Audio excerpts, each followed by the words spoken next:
नमस्कार दोस्तों, स्वागत है आपका मोटराइड्स में। मेरा नाम है अमित और ये है निसान की नई मैग्नाइट। और मैग्नाइट है क्या असल में? यहाँ पर बहुत सारे सब 4 मीटर कॉम्पैक्ट एसयूवीज़ आपके पास मौजूद हैं, लेकिन अगर आप देखने जाएंगे तो उनकी कीमत 1 लीटर टर्बोज़ के साथ में या फिर डीजल के साथ में थोड़ी ज़्यादा हो गई है और निसान इस अपॉर्चुनिटी का पूरा फ़ायदा उठाना चाहता है। तो ये मैग्नाइट जो है ये एक सब 4 मीटर कार है जो कि आपको ज़्यादा किफ़ायती पड़ेगी। कीमतें अभी यहाँ पर घोषित नहीं की गई है, लेकिन मेरे ख्याल से इसकी कीमत 5.3 से लेकर के 8.5 लाख रुपए तक होनी चाहिए। और ये जो कीमत है ये इसे बहुत कॉम्पिटिटिव बना देगी जो दूसरी गाड़ियाँ हैं उनके सामने। और यहाँ पर फीचर्स बहुत सारे हैं, कुछ तो सेगमेंट लीडिंग फीचर्स हैं यहाँ पर। तो जो मैग्नाइट है बड़ा ही इंटरेस्टिंग सा प्रोडक्ट है, क्योंकि जिन लोगों को एक अच्छी प्रीमियम दिखने वाली गाड़ी चाहिए थी, लेकिन ऐसा लग रहा था कि वेन्यू, सोनेट या फिर XUV 300 या इकोस्पोर्ट जैसी गाड़ियाँ थोड़ी बजट के बाहर जा रही हैं, उन्हें शायद ये गाड़ी बहुत रास आए। और यहाँ पर आप अभी देखेंगे कि बहुत सारी ऐसी फीचर्स हैं जो आपको उन गाड़ियों में भी नहीं मिलती है। तो चलिए हम लोग शुरू करते हैं इसका बड़ा ही डिटेल्ड रिव्यू। बने रहिए, थोड़ा वक्त लगेगा, लेकिन जैसा कि आप जानते हैं मोटराइड्स पर आपको मिलते हैं सबसे ज़्यादा डिटेल्ड रिव्यूज़। अब इसकी डायमेंशंस की आप अगर बात करें तो इसकी लेंथ जो है ये भी इस सेगमेंट की सबसे छोटी लेंथ में से है। यहाँ पर ज़्यादा फ़र्क नहीं पड़ता है, एक्चुअली 2-4 mm का ही फ़र्क पड़ता है, लेकिन अगर लेंथ की आप देखेंगे तो नेक्सॉन के बाद ये सबसे छोटी गाड़ी है। अब बाकी सारी चीज़ों की अगर आप बात करेंगे, इसकी विड्थ इस सेगमेंट में सबसे कम है, इसकी हाइट भी इस सेगमेंट में सबसे कम है, और इसका व्हील बेस जो है ये ब्रेजा, वेन्यू और सोनेट के साथ 2500 mm के साथ इस सेगमेंट के सबसे छोटे व्हील बेसेस में से एक है। लेकिन अंदर स्पेस काफ़ी अच्छे से मैनेज किया गया है, तो उस बारे में आपको चिंता करने की कोई ज़रूरत नहीं है। अब इसको हम सामने से ज़रा देखें तो ये जो ग्रिल है ये आपको डेफिनेटली डैटसन की याद दिलाएगी, लेकिन ये गाड़ी असल में बनी थी डैटसन के लिए, लेकिन चूँकि अब डैटसन के ऑपरेशन जो हैं वो वाइंड डाउन हो रहे हैं, तो निसान के नाम से ये गाड़ी अब हिंदुस्तान में बिकेगी।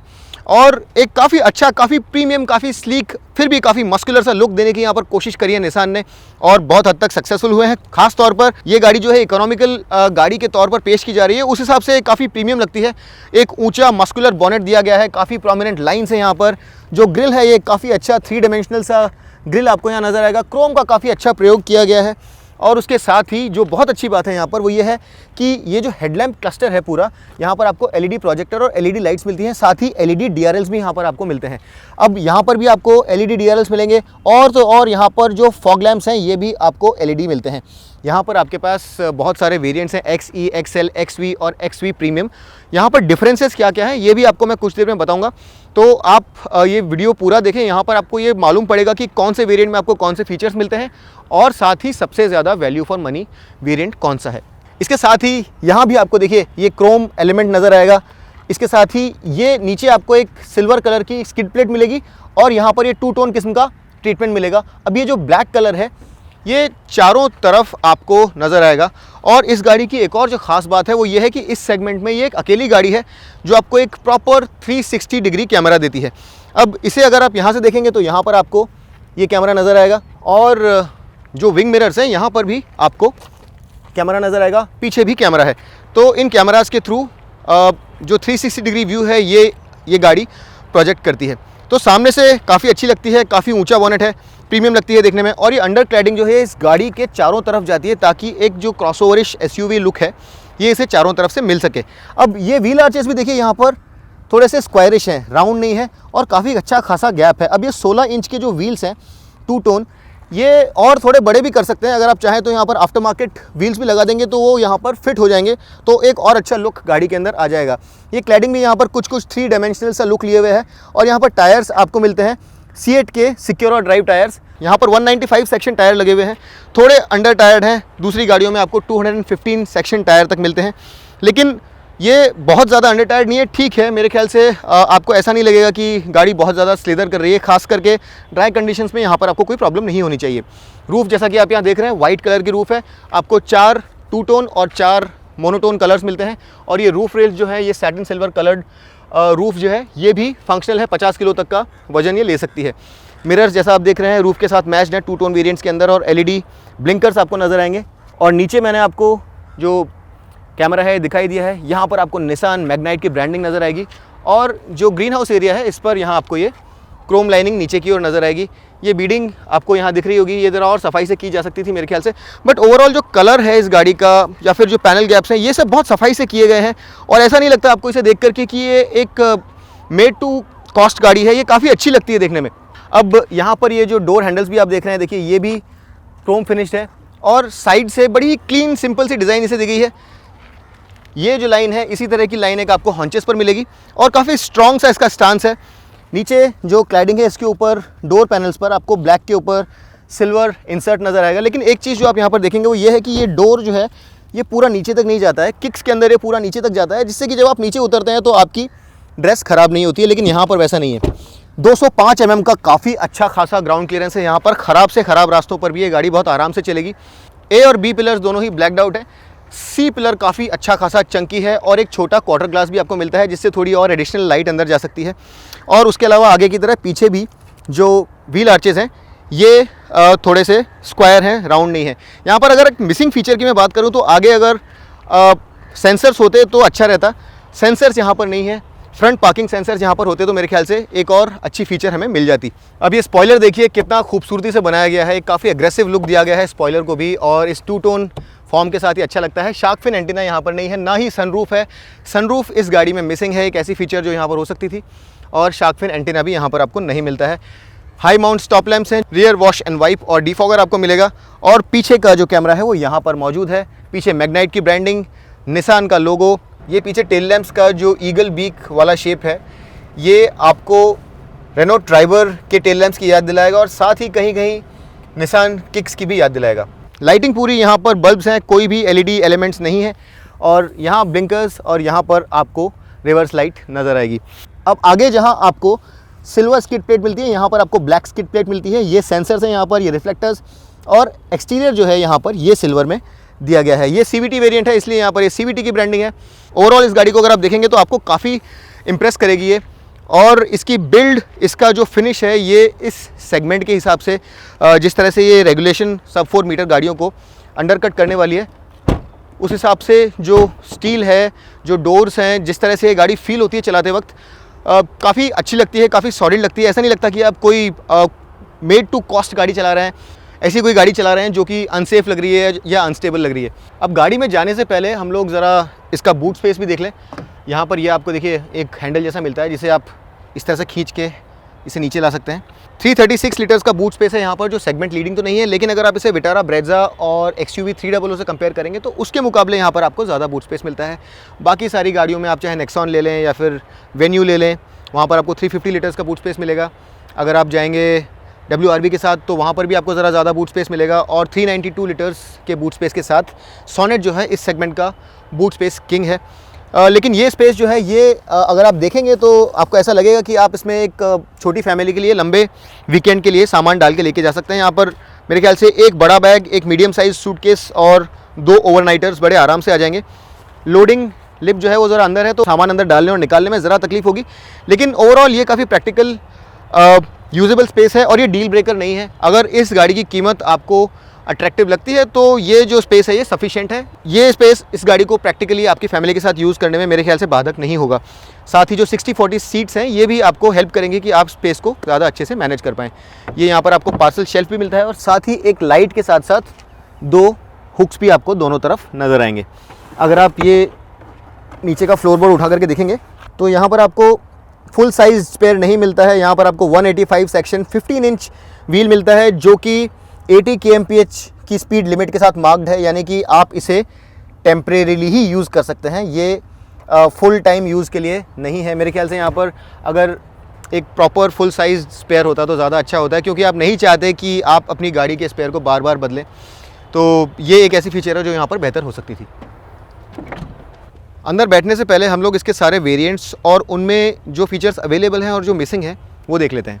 अब देखिए दोस्तों, यहाँ पर कुछ चीज़ें ऐसी हैं जो सिर्फ टर्बो वेरिएंट्स में आपको मिलेंगी। ये क्या फीचर्स हैं उन्हें हम जरा जल्दी से देख लें। Vehicle dynamic control, hill start, traction control, hydraulic brake assist, turbo emblem, rear seat armrest plus cup holders और 60-40 स्प्लिट रियर सीट। इसके साथ ही हिल स्टार्ट असिस्ट इंडिकेटर और rear centre armrest with mobile holder आपको सिर्फ turbo variants में मिलेंगे।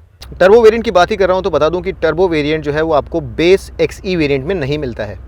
अब base XE variant के ऊपर जहाँ पर आपको कुछ चीज़ें जैसे कि dual airbags, rear parking sensor, immobiliser, child lock, rear defogger, roof rails और front and rear adjustable headrest मिलते हैं, जो कि मेरे ख्याल से एक बहुत अच्छी चीज़ है एक बेस वेरिएंट के लिए। अब डुअल एयरबैग्स के अलावा यहाँ पर जो सबसे ज़्यादा मेंशनेबल फीचर्स हैं वो है कि यहाँ पर आपको चारों विंडोज़ पावर विंडोज़ मिलती हैं। यहाँ पर आपको टिंटेड ग्लास मिलता है। सारे वेरिएंट्स में आपको 16 इंच व्हील्स मिलते हैं। आपको ऊपर रूफ रेल्स मिलेंगे, रियर स्पॉइलर मिलेगा with LED high mount stop lamp, driving computer मिलेगा, एयर कंडीशनर में आपको डिओडराइजर और डस्ट फिल्टर मिलेगा और इसके साथ ही आपको इमरजेंसी स्टॉप सिग्नल भी मिलेगा। इसके अलावा अगर आप XL वेरिएंट में जाते हैं तो वहाँ पर आपको बेस वेरिएंट के ऊपर anti theft alarm, speed sensing lock, impact sensing doors, VDC, हिल assist traction control, hydraulic brake assist, remote keyless entry, ORVM पे turn indicators, 16 inch steel wheel with dual tone cover, silver inside door handles, front and rear speakers, 4 speakers जो हैं, front tweeters, 2 DIN integrated audio, MP3 AM FM RDS support, auxiliary Bluetooth और USB 2.4 का fast charge with illumination मिलता है। इसके ऊपर अगर आप XV वेरिएंट में जाते हैं तो वहाँ पर आपको बहुत सारी अच्छे फीचर्स मिल जाती हैं, जैसे कि 8 इंच टच स्क्रीन जिसमें ये आपको एप्पल कारप्ले और रेयर कैमरा जैसी सारी चीज़ें मिलेंगी। इसके अलावा सीट बैक पॉकेट मिलता है आपको। यहाँ पर आपको LED फ्रंट फॉग लैंप्स मिलते हैं, लेकिन XV वेरिएंट में भी आपको LED हेडलाइट्स नहीं मिलती हैं। LED हेडलाइट्स सिर्फ आपको top of the line XV premium variant में मिलती हैं। यहाँ पर आपको LED DRL भी मिलेंगे और साथ ही इस वेरिएंट से आपको 16 inch diamond cut alloy wheel भी मिलेगा। अब top of the line XV premium variant जो है वहाँ पर आपको 360 degree camera, tyre pressure monitoring system, waist moulding के लिए क्रोम, ब्लैक में सेंटर कंसोल, अदरवाइज आपको लोअर वेरिएंट्स में ये ग्रे में मिलता है, प्रीमियम सीट्स जिस पर एम्बॉसिंग है, डोर्स पर dark grey fabric plus stitch, parking brake पर लेदर और ग्रे स्टिच और स्टीयरिंग व्हील पर black leather with grey stitch. इन सब चीज़ों के अलावा आपको XV प्रीमियम वेरिएंट में 360 degree camera with around view monitor भी मिलता है। इसके अलावा जैसा मैंने आपको बताया था, जो टेक पैक है वो XV प्रीमियम में भी आपको ऑप्शंस के तौर पे लेना होता है और वहाँ पर आपको wireless charging, air purifier, high and speakers, LED scuff plates, ambient mood lighting और पडल लैंप्स मिलते हैं। अब top of the line variant में ये आपको चाबी नज़र आएगी। काफ़ी सिंपल सी ओवल शेप्ड चाबी है। लॉक और अनलॉक के 2 बटन्स हैं और यहाँ पर आपको रिक्वेस्ट सेंसर मिलता है, तो आप ये बटन दबाइए और अंदर घुस जाइए। अब सबसे पहले हम लोग इस डोर पैनल को देख लें तो जो प्लास्टिक क्वालिटी है ये जो है हार्ड है, लेकिन ये काफ़ी क्लीन प्लास्टिक है। सब कुछ बड़ी सफाई से बनाया गया है, किसी तरह की कोई रफ़ एजेस नहीं है। डोर पुल्स सिल्वर में है और ये देखिए ये जो मिरर है ये पावर फोल्डिंग है और इलेक्ट्रिकली एडजस्टेबल है। यहाँ से ड्राइवर साइड विंडो जो है ये ऑटो अप और डाउन है, लेकिन बाकी सारी विंडोज़ ऑटो अप डाउन नहीं है और यहाँ से आप विंडोज़ लॉक कर सकते हैं। ये छोटा क्रेविस है जिसे आप डोर हैंडल की तरह यूज़ कर सकते हैं। बड़ा एक 1.5 लीटर तक की बॉटल रखने के लिए आपको यहाँ पर बॉटल होल्डर दिया गया है और साथ ही कुछ और स्पेस भी यहाँ पर आपको नज़र आएगा। अब डोर पैनल की खास बात यहाँ पर यह है कि ये जो पूरा पार्ट है ये फैब्रिक में फिनिश्ड है और ये सॉफ्ट टू टच लगता है। यहाँ पर जब आप अपनी एल्बो रखते हैं तो आपको ऐसा लगेगा कि एक सॉफ्ट मटेरियल पे आपने अपना हाथ रखा हुआ है। ये बहुत ज़्यादा हाई क्वालिटी मटेरियल तो नहीं है, लेकिन ये फील करने में थोड़ा सॉफ्ट लगता है और यहाँ पर कॉन्ट्रास्टिंग स्टिचिंग भी है। सीट हाइट जो है ये काफ़ी आइडियल है। आप में से जो छोटे कद के लोग हैं वो भी बड़े आराम से बैठ सकते हैं। बोल्स्टरिंग काफ़ी अच्छी है, दोनों ही तरफ यहाँ पर नीचे और ऊपर बोल्स्टरिंग अच्छी है। थाई सपोर्ट बहुत अच्छा है और अगर आप सीट्स देखेंगे तो सीट्स पर आपको एक 2 टोन फिनिश मिलेगा हायर वेरिएंट्स में, जहाँ पर आपको ये ग्रे और ये ब्लैक मिलेगा और एम्बॉसिंग मिलेगी। आप ये देखिए कि अंडर थाई सपोर्ट कितना अच्छा है यहाँ पर और आपको लंबे डिस्टेंस पर भी ये गाड़ी काफ़ी कंफर्टेबल रखेगी। यहाँ पर एक अच्छा खासा डेड पेडल भी दिया गया है। ये CVT वेरिएंट है, लेकिन डेड पेडल से आपके आराम में काफ़ी इजाफा होगा। यहाँ से आप क्रूज़ कंट्रोल एंगेज और डिसएंगेज कर सकते हैं। यहाँ पर ट्रैक्शन कंट्रोल का बटन है। अब ट्रैक्शन कंट्रोल की मैं बात कर रहा हूँ तो आपको बता दूँ कि यहाँ पर vehicle stability control, electronic stability program और ट्रैक्शन कंट्रोल आपको मिलता है, जिससे कि आप एक इलेक्ट्रॉनिक स्वीट के साथ में निश्चिंत होकर के गाड़ी चला सकते हैं। तो सेफ्टी की जहाँ तक बात आती है तो इलेक्ट्रॉनिक्स यहाँ पर काफ़ी अच्छे से कवर्ड हैं, लेकिन केवल 2 एयरबैग्स मिलेंगे आपको top of the line variant में भी, और एकदम top of the line variant के साथ में भी आप जा रहे हैं तो वहाँ भी आपको 2 से ज़्यादा एयरबैग्स नहीं मिलेंगे। अब ये जो डोर की हाइट है ये काफ़ी अच्छी है, तो अंदर घुसते वक्त आपका जो हेड है ये ब्रश नहीं करता है। ड्राइवर सीट जो है ये हाइट एडजस्टेबल है, ये फ्यूल लिड रिलीज़ है और ये यहाँ पर कुछ छुपा हुआ सा बॉनेट रिलीज़ आपको मिलेगा। स्टीयरिंग व्हील केवल टिल्ट एडजस्टेबल है, ठीक है, लेकिन अगर टेलीस्कोपिक होता तो ज़्यादा अच्छा रहता।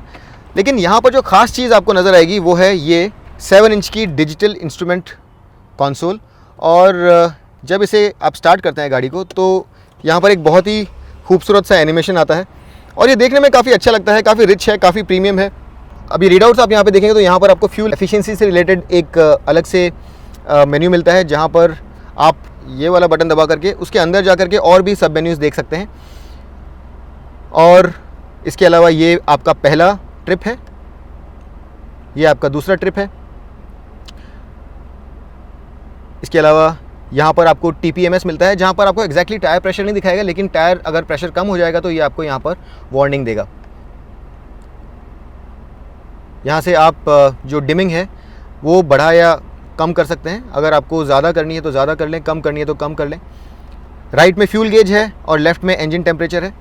और अगर आप डिफ़ॉल्ट मेन्यू पर जाएंगे तो वहाँ पर आपको ऊपर ये टैको और बीच में बड़ा स्पीडो नज़र आएगा। इसके साथ ही ये ऑटोमेटिक है, तो यहाँ पर आपको जिस भी ड्राइव मोड में गाड़ी है वो आपको नज़र आएगा। अभी R है, अभी D, L और ये अब मैंने वापस इसे P में डाल दिया है। तो ये सारी चीज़ें यहाँ पर मिलती हैं। Distance to drive, fuel efficiency वगैरह सब आपको मिलेगा। स्टीयरिंग माउंटेड कंट्रोल्स हैं, लेकिन यहाँ पर आपको कोई फ्लैट बॉटम स्टीयरिंग नहीं मिलेगा। लेदर रैप्ड है, कॉन्ट्रास्टिंग स्टिचिंग है, सारे कंट्रोल्स बहुत अच्छे से करीने से लगाए हुए हैं। 3 स्पोक स्टीयरिंग व्हील है और मेरे को ये काफ़ी ईजी लगा यूज़ करने में। यहाँ पर आपको क्रूज़ कंट्रोल भी मिलता है और ये यहाँ पर आपको लाइट के कंट्रोल्स मिलेंगे और यहाँ पर वाइपर के कंट्रोल हैं। यहाँ पर आपको ऑटोमेटिक हेडलैम्प्स और ऑटोमेटिक वाइपर्स नहीं मिलते हैं। अब देखिए दोस्तों, यहाँ पर मटेरियल क्वालिटी कोई बहुत ज़्यादा हाई नहीं है, लेकिन जो भी यहाँ पर है बहुत ही साफ़ सुथरे तरीके से बनाया गया है। डिज़ाइन बहुत टेस्टफुली बनाई गई है और मटेरियल क्वालिटी ओवरऑल अच्छी है। बहुत वाव नहीं है लेकिन ख़राब भी नहीं है। ये काफ़ी साफ़ सुथरा सा आपको डैशबोर्ड मिलेगा और ये जो AC वेंट्स हैं अपने स्लिम स्टाइल के साथ आपको कुछ सुपर कार्स की याद दिलाएंगे। बीच वाला जो इनले है यहाँ पर भी आपको ये ज़रा सॉफ्ट टू टच मटेरियल मिलता है जो एक विनाइल जैसा है और ये थोड़ा रेजिस्टेंट है स्क्रैचेस के लिए भी। यहाँ पर आपको किसी तरह का कोई स्क्रैच नज़र नहीं आएगा आप इसे स्क्रैच करने की कोशिश करेंगे तो। अब ये डैशबोर्ड के बीच में जो सेंटर कंसोल है ये 5 डिग्री ड्राइवर की तरफ टिल्टेड है ताकि आप इसे ईजिली एक्सेस कर सकें।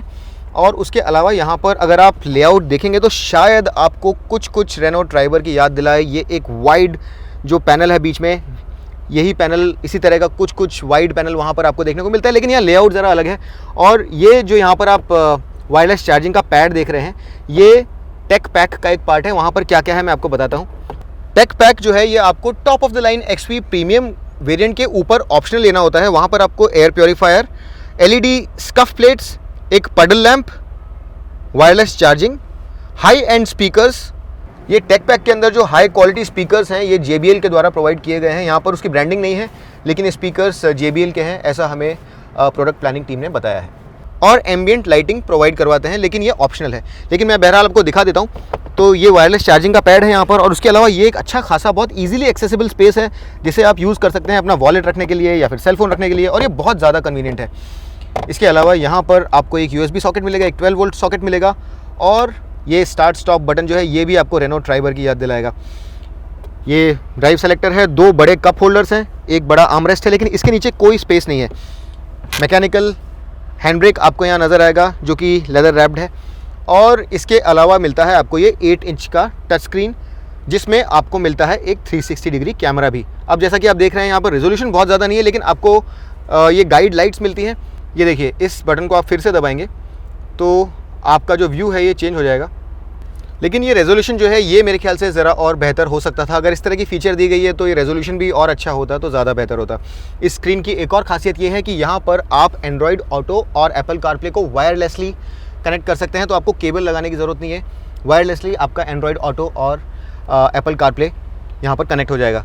साथ ही यहाँ पर आपको ये ड्राइविंग इको नाम की एक स्क्रीन मिलती है जिसमें आपको एक रेटिंग मिलती है और कुछ हद तक आपको कोचिंग टिप्स भी मिलते हैं जिससे कि आप थोड़ा ज़रा बेहतर गाड़ी चला सकें और फ्यूल की बचत कर पाएँ। ओवरऑल इसका जो टच रिस्पॉन्स है ये काफ़ी अच्छा है और यहाँ पर शिकायत करने जैसा कुछ नहीं है। काफ़ी सॉलिड बनाई हुई है, यूज़ करने के लिए ईजी है। और इसके साथ ही यहाँ पर आप AC कंट्रोल्स देखेंगे तो यहाँ पर आपको एक प्रीमियम टच नज़र आएगा। सारे ही कंट्रोल्स में आपको स्क्रीन्स मिलेगी और यहाँ से आप टेम्परेचर कंट्रोल कर सकते हैं, यहाँ पर आपको क्लाइमेट कंट्रोल मिलता है, यहाँ से मोड्स आप सेलेक्ट कर सकते हैं और यहाँ से आप फ्लो कंट्रोल कर सकते हैं। इसके अलावा ये जो टॉगल किस्म के बटन्स हैं ये भी काफ़ी अच्छे लगते हैं, देखने में, यूज़ करने में भी काफ़ी अच्छे हैं। और इन्हें इस तरह से आप दबा करके recycle, AC on off, defogger और ऑटो AC ऑन या ऑफ़ कर सकते हैं। एक और ख़ास बात, ग्लव बॉक्स का साइज़ बहुत ही बड़ा है। 10 लीटर का ग्लव बॉक्स यहाँ पर आपको मिलता है। तो ये ग्लव बॉक्स भी अपने आप में एक विशेषता है इस गाड़ी की। तो काफ़ी सारा सामान यहाँ पे डाल सकते हैं। ऑल्दो यहाँ पर अगर कुछ ट्रे जैसा होता, यहाँ पर आपके पास इसे और बेहतर तरीके से यूज़ करने के लिए कुछ सेगमेंट्स होते तो ज़्यादा अच्छा होता। दूसरी चीज़ यहाँ पर यह है कि आपको कोई कूलिंग नहीं मिलती है। तो साइज़ भले ही बड़ा है, 32 है, लेकिन यहाँ पर आपको कूलिंग नहीं मिलेगी। अब यहाँ पर भले ही रिमोट स्टार्ट स्टॉप जैसी कोई चीज़ ना हो, लेकिन निसान कनेक्ट ऐप के द्वारा आपको बहुत सारे फीचर्स मिलते हैं। तो इंजन भले ही आप चालू बंद ना कर पाएँ, एसी टेम्परेचर सेट ना कर पाएँ, लेकिन निसान कनेक्ट ऐप यूज़ करके आप गाड़ी के साथ जियो फेंसिंग कर सकते हैं। आप पता कर सकते हैं कि गाड़ी कहाँ पर है, इसके साथ सर्विस जो है इसे भी आप शेड्यूल कर सकते हैं। तो निसान कनेक्ट ऐप जो है ये भी एक काफ़ी अच्छी फीचर रिच ऐप है जो आपकी गाड़ी के साथ कनेक्ट होती है और आपको 50 से भी ज़्यादा कनेक्टिविटी फीचर्स देती है। यहाँ पर अगर आप देखें तो दोनों ही तरफ आपको वैनिटी मिरर्स मिलेंगे और लाइट जो है अलग से नहीं मिलेगी, लाइट आपको बीच में मिलेगी। और एक और बड़ी फीचर जो यहाँ पर मिसिंग है वो, जैसा मैंने आपको पहले बताया, सनरूफ यहाँ पर नहीं मिलती है आपको। और सनरूफ के अलावा जो हेडलाइनर है ये भी ज़रा रफ मटेरियल में फिनिश किया गया है। बहुत ज़्यादा हाई क्वालिटी मटेरियल यहाँ पर हेडलाइनर के लिए यूज़ नहीं किया गया है। ये लाइट्स भी ज़रा बेसिक लगती हैं देखने में। और इसके अलावा ये मिरर भी आप देखेंगे तो ज़रा छोटा एक नॉन ऑटो डिमिंग मिरर है। तो ये मैनुअल जो मिरर है इसे आपको इस तरह से यूज़ करना होता है और ये मेरे ख्याल से थोड़ा ज़्यादा बड़ा हो सकता था। बट ये जो मिरर्स हैं ये काफ़ी फंक्शनल है, बाहर का दृश्य आपको बहुत अच्छे से दिखाते हैं और जनरल विजिबिलिटी जो है इस गाड़ी की चारों ओर ये काफ़ी अच्छी है। तो उसमें आपको किसी तरह की कोई शिकायत नहीं होगी। एक छोटा एलिमेंट जो शायद आपको पुराने ज़माने की गाड़ियों की याद दिलाए वो है ये लॉकिंग मैकेनिज़्म जो है, ये ऊपर जाता है और नीचे आता है। और जो मॉडर्न गाड़ियाँ हैं उसमें ऐसा नहीं होता, लेकिन ये यहाँ पर एक ज़रा पुराने किस्म का लॉकिंग मैकेनिज़्म यहाँ पर दिया हुआ है। इसके अलावा जो इंटीरियर है काफ़ी साफ़ सुथरा बना है। किसी भी तरह का आपको कोई हार्ड प्लास्टिक या कोई अनइवन एजेस या इनकंसिस्टेंट पैनल गैप्स कहीं नज़र नहीं आएंगे। साफ़ सुथरा काफ़ी फंक्शनल इंटीरियर है जो कि विजिबिलिटी भी काफ़ी अच्छी प्रोवाइड करता है और काफ़ी कंफर्टेबल भी आपको रखता है। हेडरूम जैसा आप यहाँ देख रहे हैं, आप अगर 6 फुट 2 इंच या फिर 6 फुट 3 इंच के भी हैं तो भी आपको किसी तरह की कोई प्रॉब्लम नहीं आएगी। तो ये सारी चीज़ें इसे काफ़ी फंक्शनल कैबिन बनाती हैं, काफ़ी स्पेशियस है और आगे मुझे कोई ज़्यादा शिकायत नहीं है। एक अकेली प्रॉब्लम जो मुझे है वो ये है कि सिर्फ 2 ही एयरबैग्स यहाँ पर मिलते हैं। मेरे ख्याल से पीछे भी एयरबैग्स की ऑप्शन होनी चाहिए थी। चलिए पीछे देखते हैं कि पीछे की सीट कैसी है, वहाँ पर आराम कितना है और क्या फीचर्स मिसिंग है। अब देखिए आगे की तरह पीछे भी ये जो प्लास्टिक है ये कोई बहुत ज़्यादा उल्लेखनीय नहीं है, ठीक ठाक क्वालिटी का प्लास्टिक है लेकिन सफाई से बना हुआ है। आगे की तरह पीछे भी यहाँ पर आपको टॉप वेरिएंट में फैब्रिक मिलेगा और यहाँ पर आपको सैटिन सिल्वर इंसर्ट मिलेगा। बड़ी बॉटल के लिए जगह है। तो फंक्शनली ये काफ़ी अच्छा पैनल है। अंदर आप घुसेंगे तो ये जो डोर है ये ऊपर से स्क्वायर्ड है, ऐसे स्वूपिंग रूफ लाइन नहीं है। तो इसके कारण जब आप अंदर जाते हैं तो आपका हेड जो है वो ब्रश नहीं करता है, तो ये एक अच्छी चीज़ है। और सीट हाइट जो है ये आइडियल है। लेग रूम काफ़ी अच्छा है। सामने वाली सीट के पीछे आपको ये सीट पॉकेट्स मिलेंगे। सीट जो है अपने आप में ये ज़रा सॉफ्टली कुशन्ड है, लेकिन थाई सपोर्ट मेरे ख्याल से ठीक ठाक है। थोड़ा और बेहतर हो सकता था लेकिन कंप्लेंट वर्दी भी नहीं है। और ये top of the line variant में आपको फैब्रिक के साथ साथ यहाँ पर ये एक लेदरेट इंसर्ट मिलता है, कॉन्ट्रास्टिंग स्टिचिंग मिलती है और जैसा मैंने आपको आगे दिखाया था यहाँ पर भी आपको एम्बॉसिंग मिलती है। यहाँ पर आपको आइसोफिक्स चाइल्ड सीट माउंट्स मिलते हैं। और एक बहुत अच्छी चीज़ जो यहाँ पर आपको मिलती है वो ये है कि ये सीट्स 60-40 स्प्लिट है। तो ये एक मेरे ख्याल से बड़ी अच्छी चीज़ है जो कि आपको बूट को ज़्यादा अच्छे से मैनेज करने में हेल्प करती है। और साथ ही जो हेडरेस्ट हैं ये एडजस्टेबल हैं top of the line variants में। और आपको ये अच्छा खासा आर्मरेस्ट भी मिलता है जहाँ पर आप अपना सेलफोन भी इस तरह से रख सकते हैं। साथ ही 2 कप होल्डर्स आपको मिलते हैं। ये जो सीट्स हैं ये फैब्रिक में फिनिश्ड है। पीछे एसी वेंट्स आपके पास मौजूद है, यहाँ से आप फ्लो कंट्रोल कर सकते हैं, यहाँ से डायरेक्शन चेंज कर सकते हैं और साथ ही यहाँ पर आपको एक 12 वोल्ट का पावर सॉकेट भी नज़र आएगा। बीच वाले पैसेंजर के लिए आपको मिलेगी एक लैप बेल्ट। और हालांकि ये गाड़ी इस पूरे सेगमेंट की नैरोएस्ट गाड़ी है, लेकिन यहाँ बैठ कर के आपको एक जो उल्लेखनीय बात नज़र आएगी वो ये है कि यहाँ पर किसी तरह का कोई हम्प नहीं है।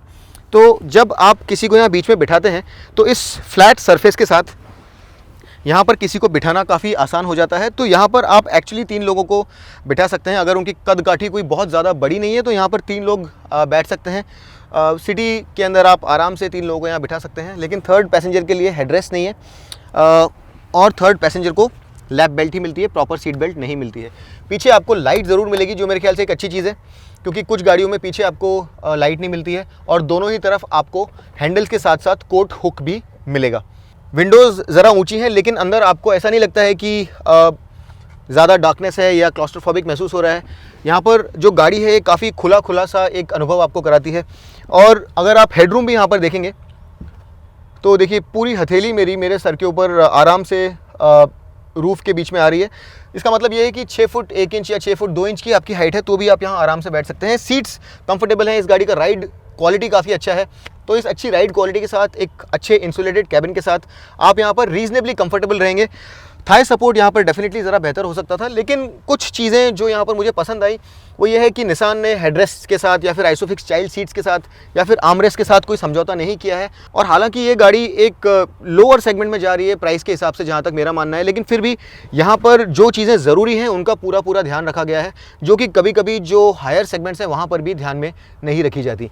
अब ये जो एक छोटा क्वार्टर ग्लास है, ये भले ही बहुत छोटा है, लेकिन फिर भी थोड़ी और लाइट इसके द्वारा अंदर आती है, और ये भी मेरे ख्याल से एक मेंशनेबल चीज़ है। ओवरऑल ये जो बैक सीट है, ये भले ही इस सेगमेंट की सबसे ज़्यादा कंफर्टेबल बैक सीट ना हो, लेकिन इस सेगमेंट के हिसाब से कोई बुरी भी नहीं है, और ये ज़रा रेज्ड है तो आपको आगे का दृश्य अच्छे से नज़र आता है। और ओवरऑल मेरे ख्याल से इस सेगमेंट के लिए ये काफ़ी अच्छा काम किया है निसान ने, यहाँ पर काफ़ी कंफर्टेबल सीट्स बनाई हैं। तो दोस्तों, जैसा मैंने आपको बताया कि ये जो गाड़ी है ये रेनो ड्राइवर के प्लेटफॉर्म पर ही आधारित है, और यहाँ पर जो इंजन है अभी हमारे पास, ये 1 litre turbo engine with CVT है, और ये जो इंजन है टर्बो वेरिएंट में यहाँ पर 100 PS बनाता है 5000 RPM पर, और टॉर्क जो है यहाँ पर आपको मिलती है 160 न्यूटन मीटर्स 2800 और 3600 RPM के बीच में। अब ये 1 लीटर टर्बो का जो पावर आउटपुट है, ये भले ही आप अगर Hyundai या Kia के कंपैरिजन में देखें तो ज़रा कम है, लेकिन यहाँ पर कीमतें भी अगर आप देखेंगे तो बाकी जितनी गाड़ियाँ हैं 1 लीटर टर्बो चार्ज उनसे काफ़ी कम होने वाली है। और उसके अलावा एक बड़ा एडवांटेज यहाँ पर जो मिलने वाला है वो ये है कि यहाँ पर फ्यूल एफिशिएंसी जो दूसरी गाड़ियों में लगभग 18 kmpl की मिलती है ARAI सर्टिफाइड, उसके मुकाबले जो मैनुअल वर्जन है यहाँ पर उसमें 20 kmpl की फ्यूल एफिशिएंसी मिलेगी। वैसे हम जो अभी वेरिएंट यहाँ पर चला रहे हैं ये CVT वेरिएंट है, और इसकी जो फ्यूल एफिशिएंसी है ये 17.7 kmpl है, और ये जो CVT है ये थोड़ा फ्यूल एफिशिएंसी को डेफिनेटली इफेक्ट करता है। यहाँ पर जैसा कि मैंने चेक किया आज, तो सिटी के अंदर मुझे लगभग 11-12 kmpl की फ्यूल एफिशिएंसी मिली, और हाईवे पर लगभग आपको 14 to 15 kmpl की फ्यूल एफिशिएंसी मिलेगी। अब पावर और टॉर्क जो है यहाँ पर ये अच्छा खासा है मेरे ख्याल से। अगर आप इसे जो लीडिंग टर्बोचार्ज इंजन है Volkswagen के या फिर Hyundai Kia के, वहाँ से कंपेयर करें तो पावर लगभग 20 PS कम है, और टॉर्क भी अगर देखें तो लगभग 12 to 15 न्यूटन मीटर्स कम है, लेकिन अपने आप में ये काफ़ी सफिशिएंट इंजन है, और आपको ऐसा नहीं लगता है कि इंजन अंडर पावर्ड है, क्योंकि टर्बो चार्ज है तो टर्बो के कारण आपको मिड रेंज टॉर्क काफ़ी स्ट्रॉन्ग मिलती है, और नीचे की तरफ भी चूंकि ये CVT है तो आपको किसी तरह का कोई प्रॉब्लम नहीं होगा। जो बहुत ही हल्का फुल्का लैग भी है उसे ये बहुत आराम से मास्क करता है। यहाँ पर अब ये होने को CVT है, लेकिन यहाँ पर किसी भी तरह का स्टेप नहीं है, तो ये कंटिन्यूसली वेरिएबल ही है। यहाँ पर आपको किसी तरह के स्टेप्स नहीं मिलेंगे, यानी कि 6 स्टेप या 7 स्टेप या 5 स्टेप इस तरह के कुछ CVTs में आपको ऑटोमेटिक ट्रांसमिशन की तरह स्टेप्स मिलते हैं, वैसे यहाँ पर नहीं है। अब देखिए यहाँ पर आपको D के नीचे जो L मोड नज़र आ रहा है, ये जनरली थोड़ा लो रेशियो प्रोवाइड करता है, यानी कि अगर आप घाट्स में चला रहे हैं, गाड़ी के ऊपर लोड ज़्यादा है, गाड़ी में लोग ज़्यादा बैठे हैं, भार ज़्यादा है, तो वहाँ पर आपको क्लाइंब करने में ज़्यादा मदद करती है। लो रेशियो जो है ये एंगेज होता है। लेकिन ये एक बड़ा ही डिस्क्रीट सा बटन यहाँ पर आपको नज़र आएगा जो शायद आपको देखने ना मिले। ये स्पोर्ट मोड का बटन है, और जब आप इस बटन को दबा देते हैं तो यहाँ पर ये हरी स्पोर्ट लाइट ऑन हो जाती है, और इसके बाद आपको ज़रा बेहतर एक्सेलरेशन मिलता है। रेशियो जो है ये ज़रा चेंज करके आपको ज़रा बेटर टॉर्क भी मिलता है, तो आप स्पोर्ट मोड भी यहाँ पर एंगेज कर सकते हैं। और ये मोड एंगेज करने के बाद में एक्सेलरेशन में आपको परसेप्टिवली थोड़ा फ़र्क लगेगा, ऐसा लगेगा कि जो कार है ज़रा ज़्यादा बेहतर तरीके से एक्सेलरेट कर रही है, और जो आपका 0 to 100 टाइम है वो भी इस मोड में as compare to drive mode ज़रा बेहतर आएगा। यहाँ पर किसी भी तरह का आपको मैनुअल कंट्रोल नहीं मिलता है, तो ये ध्यान रखने वाली बात है। ऑब्वियसली पैडल शिफ्टर्स तो यहाँ पर होंगे नहीं, क्योंकि ये काफ़ी किफ़ायती कार है, लेकिन यहाँ पर किसी तरह का मैनुअल कंट्रोल आपको शिफ्ट करने के लिए नहीं दिया गया है, तो टोटली एक CVT ऑटोमेटिक कार आपको मिलती है। अब राइड क्वालिटी जो है यहाँ पर टिपिकली जैसा कि आपने देखा होगा बहुत सारी रेनो कार्स के अंदर राइड क्वालिटी हमेशा बहुत अच्छी होती है, तो राइड क्वालिटी यहाँ पर भी काफ़ी अच्छी है। एक बड़ा सॉलिड सा फील आपको आता है इस गाड़ी में। स्टीयरिंग के पीछे बैठते ही स्टीयरिंग में थोड़ा ज़्यादा भार है, जैसा कुछ और गाड़ियों में आपने कई बार देखा होगा कि स्टीयरिंग बड़ा लाइट लगता है, गाड़ी वेवी सी लगती है, तो स्टीयरिंग में यहाँ पर भार आपको महसूस होगा। जब आप स्लो स्पीड्स पर भी होते हैं तो एक ठीक ठाक भार आपको स्टीयरिंग में महसूस होता है। और मामूली तौर पर फर्म साइड पर है सस्पेंशन, तो थोड़ा लोड अप होने के बाद गाड़ी मेरे ख्याल से ज़्यादा अच्छे से राइड करती है। और इसके साथ ही साथ यहाँ पर अगर आप ये देखेंगे कि गाड़ी के अंदर इंसुलेशन कैसा है, तो बाहर की किसी भी तरह की कोई नॉइज़ आपको नहीं आएगी। ओनली अगर आप ग्रैनुलर सरफेस पे चला रहे हैं जहाँ पर सरफेस बहुत स्मूथ नहीं है और नीचे जैसा आपने कई बार देखा होगा कि सरफेस बड़ा ग्रैनुलर होता है, तो वहाँ पर आपको थोड़ी टायर नॉइज़ ज़रूर सुनाई देती है। अदरवाइज एम्बिएंट नॉइज़ और इंजन नॉइज़ जो है बहुत अच्छे से कंट्रोल की गई है। बाहर की किसी तरह की कोई आवाज़ अंदर नहीं आती है, तो आपको ऐसा लगता है कि आप एक बहुत ही वेल इंसुलेटेड भारी गाड़ी में बैठे हैं।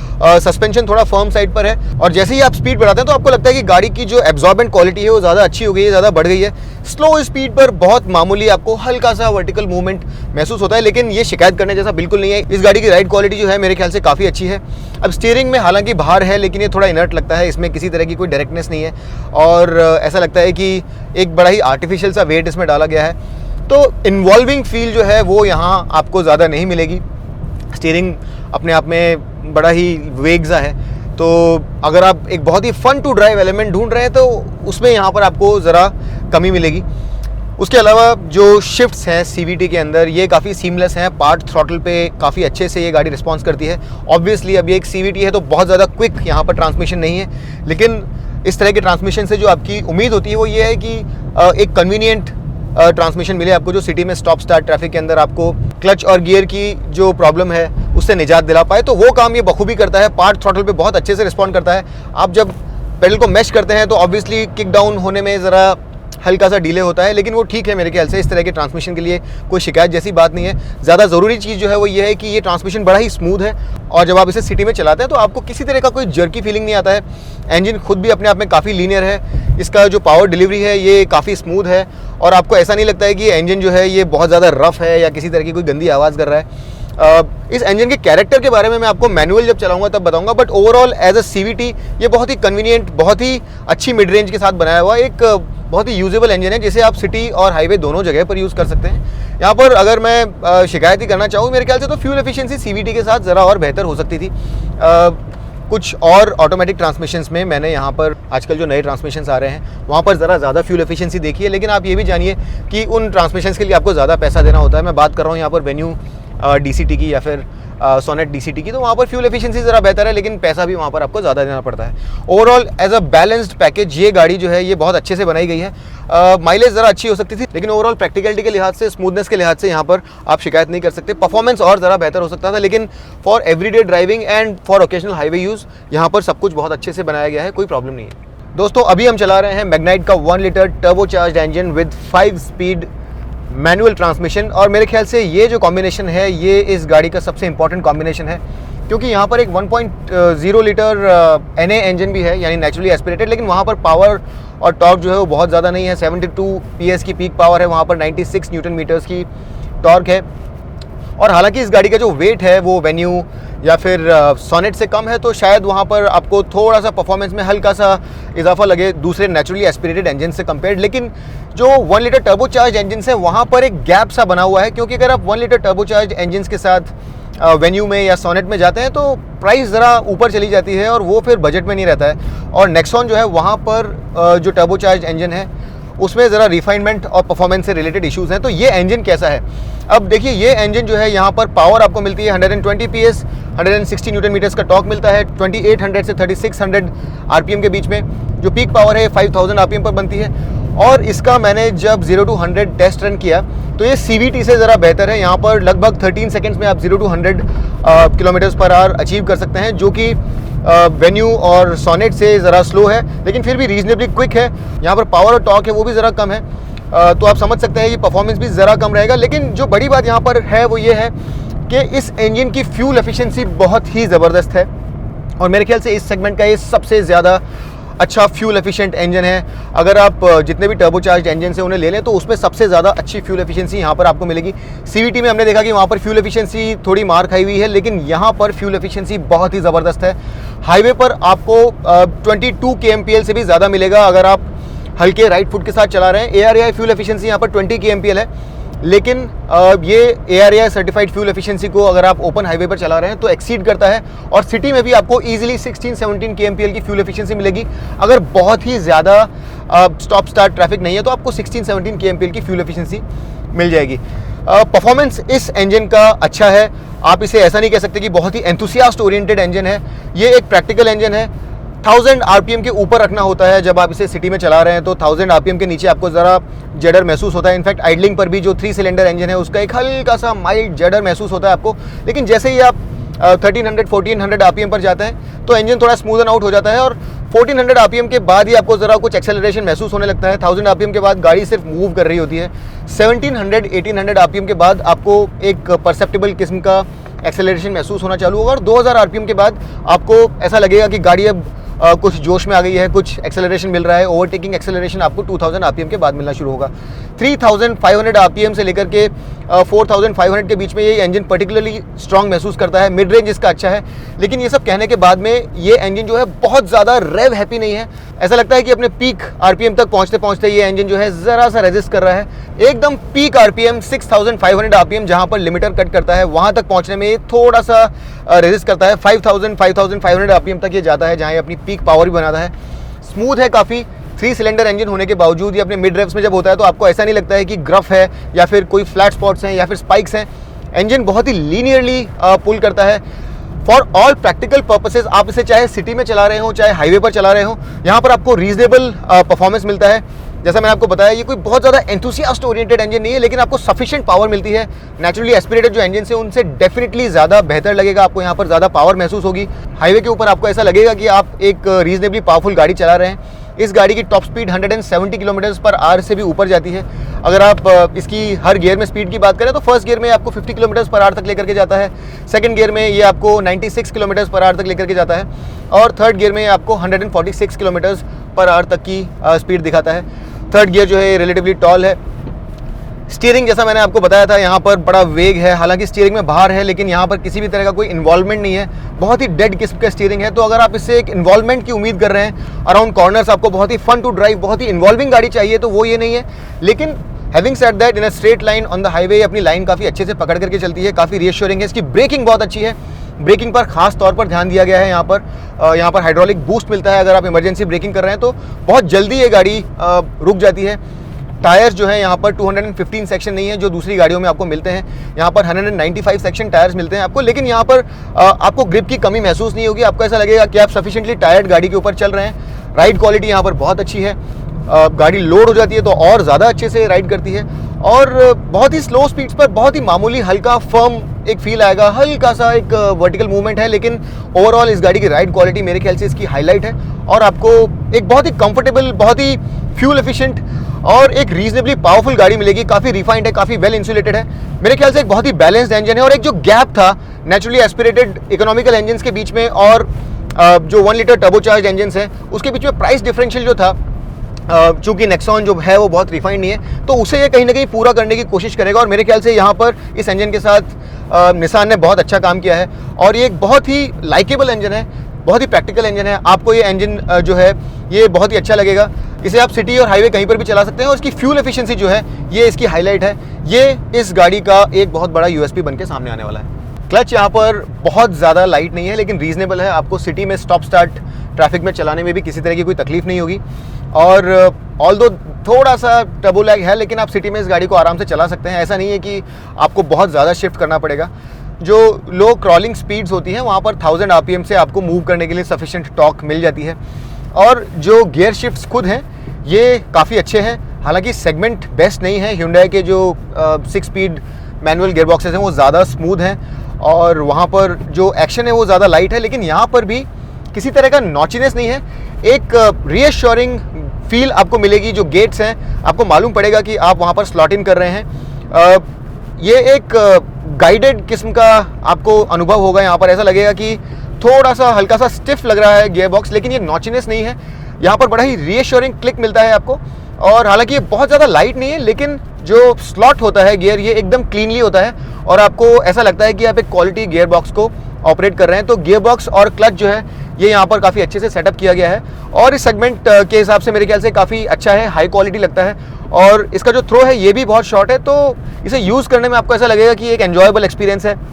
कुछ गियर बॉक्सेज जो काफ़ी अनोइंग होते हैं वैसा नहीं है, ये एक enjoyable slick shifting gear box है। अब हमने CVT वेरिएंट में देखा था कि वहाँ पर डेड पेडल है, लेकिन यहाँ पर डेड पेडल की जगह क्लच पेडल आ गया है, तो यहाँ पर डेड पेडल नहीं है। हालांकि मैं ये सोच रहा था कि शायद यहाँ पर भी हमें डेड पेडल मिले, लेकिन यहाँ पर आपको डेड पेडल नहीं मिलेगा।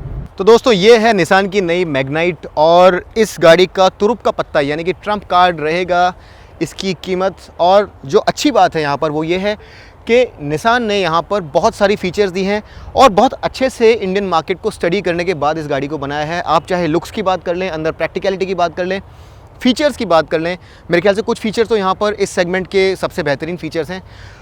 इन सब चीज़ों की बात करके अगर आप इस गाड़ी को इस सेगमेंट की दूसरी गाड़ियों से कंपेयर करें तो मेरे ख्याल से ये काफ़ी अच्छे से कम्पीट करती है। प्राइसेस अभी तक अनाउंस नहीं हुए हैं तो इसके ऊपर अपना फाइनल वर्डिक्ट देना बड़ा डिफिकल्ट है, लेकिन ये डेफिनेटली अंडरकट करेगी इस सेगमेंट की जो दूसरी गाड़ियाँ हैं उन्हें।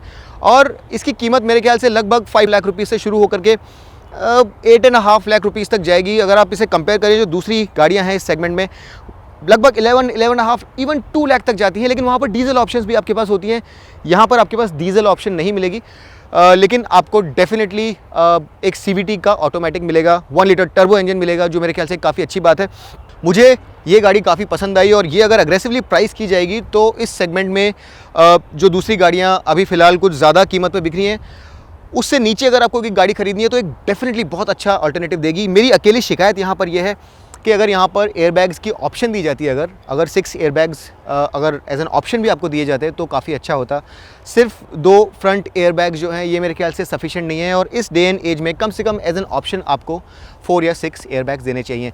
लेकिन ओवरऑल एज अ पैकेज ये गाड़ी बहुत ज़बरदस्त है और अगर इसकी कीमत अच्छे से रखी गई तो ये गाड़ी सब 4 मीटर में आकर के थोड़ा डिस्ट्रप्शन ज़रूर पैदा करेगी। अगर आपको हमारे लॉन्ग फॉर्मेट वीडियोज़ पसंद आते हैं, आपको इस तरह के डिटेल्ड वीडियोज़ अच्छे लगते हैं तो आप हमारे वीडियो को लाइक कीजिए, हमारे वीडियोज़ को मोटरॉइड्स आगे डाल करके सर्च करिए। कुछ वक्त से YouTube ने जो रीच है बहुत सारे चैनल्स की जाने क्यों कम कर दी है। हम अपनी कोशिश यही रखते हैं कि हम वीडियोज़ को जितना डिटेल में हो सके बनाएं और आपका सपोर्ट हमें चाहिए। आप अपने दोस्तों को हमारे बारे में बताइए, हमारे वीडियोज़ जो हैं इसे WhatsApp और Facebook पर शेयर कीजिए और अगर आपको इस तरह के इन डेप्थ वीडियोज़ अच्छे लगते हैं तो हमें सपोर्ट कीजिए, इससे हमारी बड़ी मदद होगी। सब्सक्राइब ज़रूर कर दीजिए, वो बेल नोटिफिकेशन आइकन दबा दीजिए और अगली बार तक के लिए मैं आपका दोस्त अमित आपसे विदा लेता हूँ। तब तक के लिए rev hard, rev free and drive safe.